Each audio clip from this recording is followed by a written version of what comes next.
நம்ம மேல் beta fish கொஞ்ச நாளாவே சோர்வாவே இருந்தது. ஃபுட்டும் ஒழுங்கா எடுக்கல. பாருங்க அது எப்படி ஆயிடுச்சுன்னு, அது டெயிலும் கொஞ்சம் கொஞ்சமா சுருங்க ஆரம்பிக்குது. என்ன ஆச்சுன்னு தெரியல. அப்படியே நம்ம ஃபீமேல் பீட்டா ஃபிஷ்லாம் பார்த்தீங்கன்னா, ரொம்ப ஆக்டிவா சூப்பரா இருக்கு.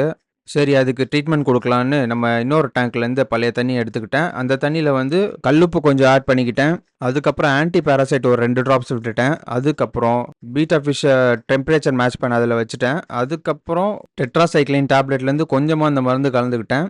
எல்லாத்தையும் நல்லா தண்ணியில மிக்ஸ் பண்ணிக்கிட்டேன். டெம்பரேச்சர் மேட்ச் ஆனதும் பீட்டா ஃபிஷ்ஷும் அது உள்ள போட்டாச்சு. அப்புறம் கொஞ்சம் ஃபாக்ஸ்டெயில் பிளான்ட்டும் ஆட் பண்ணேன். கொஞ்சம் லைவ் பிளான்ட்ஸ் இருந்தா நல்லாயிருக்கும்னு தோணுச்சு அதனால. ரீசென்ட்டா தான் இந்த டேங்க் செட் பண்ணோம். இது வந்து 2 மந்த்ஸ் ஆயிடுச்சு. நான் தண்ணி இன்னும் மாத்தவே இல்ல. தண்ணி எந்த அளவுக்கு கிளியரா இருக்கு பாருங்களேன். லைட் போட்டு பார்த்தா நல்லா கிளியரா இருக்கு. லைட் போடாம பார்த்தீங்கன்னா கொஞ்சம் எல்லோயிஷ்ஷா இருக்கு. அப்புறம் கொஞ்சம் புது தண்ணி டாப் அப் பண்ணிக்கிட்டேன் அதுல.